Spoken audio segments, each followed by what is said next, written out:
السلام علیکم۔ زکوٰۃ کی چند اہم مسائل جان لینا ہر مسلمان کے لیے بہت ضروری ہے، کیونکہ بہت سے لوگ لا علمی کی وجہ سے صحیح طریقے سے زکوٰۃ ادا نہیں کر پاتے۔ سب سے پہلے یہ بات سمجھ لے کہ عورتوں کے زیورات پر بھی زکوٰۃ فرض ہوتی ہے۔ اگر کسی عورت کے پاس سونا موجود ہے تو اس پر زکوٰۃ ادا کرنا لازم ہے۔ عام طور پر یہ بتایا جاتا ہے کہ اگر کسی کے پاس 7 تولہ سونا ہو تو اس پر زکوٰۃ فرض ہو جاتی ہے، لیکن یہ اس صورت میں ہے جب کسی کے پاس صرف سونا ہی ہو اور اس کے علاوہ کوئی اور مال نہ ہو۔ آج کے دور میں عام طور پر ایسا نہیں ہوتا کسی کے پاس صرف سونا ہو۔ زیادہ تر لوگوں کے پاس سونے کے ساتھ ساتھ کچھ نقد رقم بھی ہوتی ہے، یا چاندی ہوتی ہے، یا کوئی مال تجارت ہوتا ہے، یا ضرورت سے زیادہ کچھ سامان بھی موجود ہوتا ہے۔ اسی صورت میں نصاب بدل جاتا ہے اور پھر حساب چاندی کے حساب کے مطابق کیا جاتا ہے، یعنی اگر سونا، چاندی، نقد رقم اور مال تجارت کو ملا کر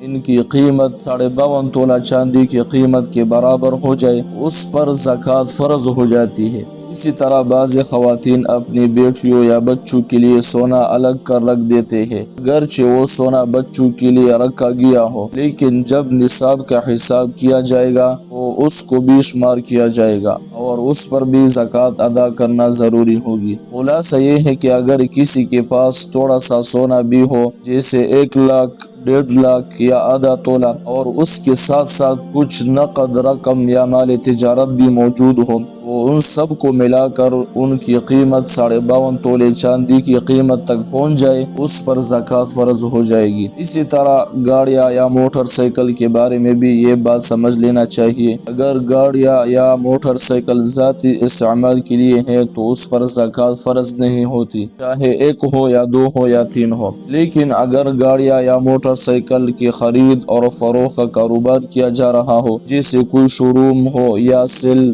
پرچیزنگ کا کام کیا جا رہا ہو، وہ گاڑیاں مال تجارت شمار ہوگی اور ان پر زکوٰۃ ادا کرنا ضروری ہوگا۔ گھر، دکان یا پلاٹ کے بارے میں بھی یہی اصول ہے۔ اگر کوئی گھر، دکان یا پلاٹ اس نیت سے خریدا گیا ہو اس سے بعد میں منافع کے ساتھ فروخت کیا جائے گا، وہ مال تجارت شمار ہوگا اور اس پر زکوٰۃ فرض ہوگی۔ لیکن اگر گھر، دکان یا پلاٹ ذاتی استعمال کے لیے خریدا گیا ہو، جیسے رہنے کے لیے گھر ہو یا مستقبل میں اس پر اپنا گھر بنانے کی نیت ہو، تو اس پر زکوٰۃ نہیں ہوگی۔